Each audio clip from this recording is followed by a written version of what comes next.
Assalamualaikum warahmatullahi wabarakatuh. Selamat datang di Kisah Inspirasi Kehidupan. Kali ini akan disajikan sebuah kisah inspiratif yang faktanya pun sudah terjadi dan semoga menjadi penguat hati Anda.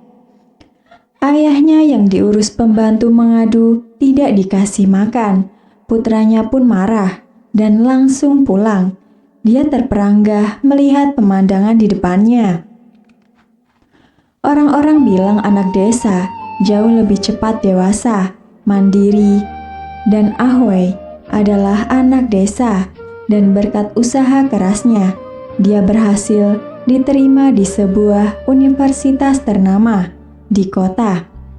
Setelah lulus dan bekerja, ia membawa serta ayahnya yang sudah lanjut usia untuk tinggal di kota bersamanya.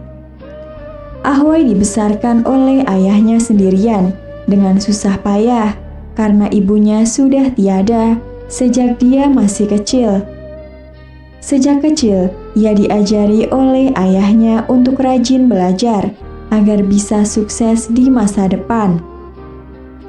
Dan Ahway memang tidak mengecewakan ayahnya. Dari SD hingga sarjana, dia selalu menjadi siswa yang cakap di kelas dan sering jadi anak yang dibanggakan ayahnya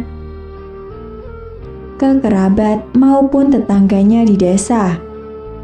Namun, ketika Ahway mengatakan bahwa ia akan membawa ayahnya tinggal di kota, ayahnya kaget dan termangu dan baru berkata setelah cukup lama dan hening di ujung telepon, "Ayah rasa lebih baik tetap tinggal di desa saja. Karena ayah sudah terbiasa di sini. Kalau di kota takutnya tidak betah," kata ayahnya beralasan.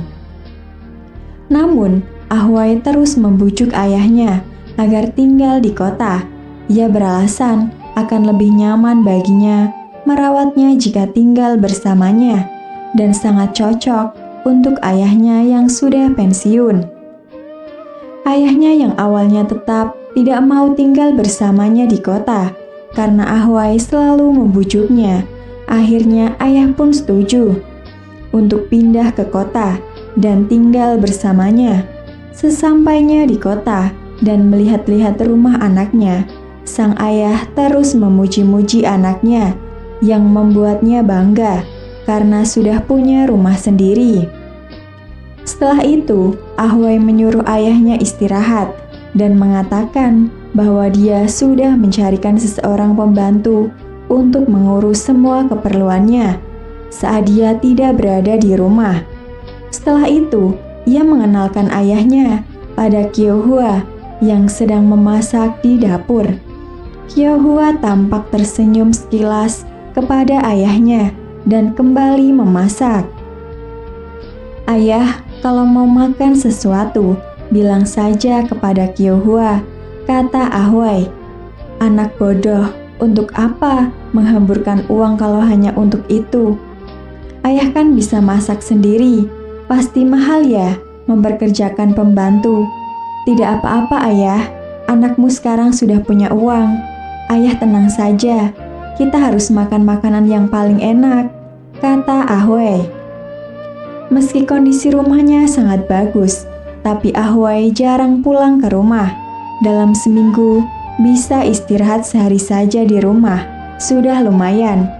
Selain itu, dia juga sering dinas ke luar kota. Di rumah besar itu cuma ada ayah dan pembantunya. Kaki ayahnya tidak begitu baik, tidak bisa terlalu sering jalan-jalan di taman. Lama-kelamaan, dia merasa sangat bosan. Sementara pengasuhnya tampak seperti mulai kehilangan kesabaran pada ayahnya. Hari itu, ayahnya tak tahan lagi, lalu menelpon Ahway, putranya, dan berkata bahwa sudah 3 hari dia tidak makan. Ahway pun bertanya di mana Kyohua. Ayahnya tersedak sejenak, lalu berkata bahwa sejak Ahway tidak di rumah, Kyohua itu seketika berubah dan sering tidak memberinya makan. Ahway sangat marah mendengar cerita ayahnya. Dia langsung minta izin dari kantor untuk pulang ke rumahnya. Tapi Ia terperanggah melihat pemandangan di depan matanya karena melihat banyak makanan enak di atas meja makan dan tampak Kyohwa sedang sibuk memasak di dapur. Sementara ayahnya juga sedang duduk di meja makan. Ahwa yang bingung lalu bertanya pada ayahnya, apa yang terjadi sebenarnya? Nak, ayah sudah bohongi kamu. Kyohwa sangat baik sama ayah. Setiap hari membuat masakan yang enak untukmu. Tapi ayah ingin makan bersama kamu. Ayah merasa tidak nyaman makan sendirian. Jelas ayahnya tanpa sadar. Ahwai pun menitikkan air mata mendengar kata-kata ayahnya.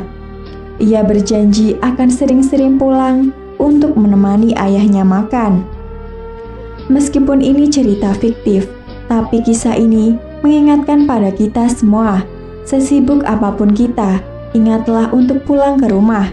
Temanilah orang tua kita karena yang mereka butuhkan sebagai orang yang sudah lanjut usia. Itu bukanlah uang kita, tapi waktu kita untuk bersamanya. Demikian kisah yang bisa kami sampaikan. Semoga bisa bermanfaat untuk kita semua. Akhirul kalam, lillahi taufiq wal hidayah. Wassalamualaikum warahmatullahi wabarakatuh.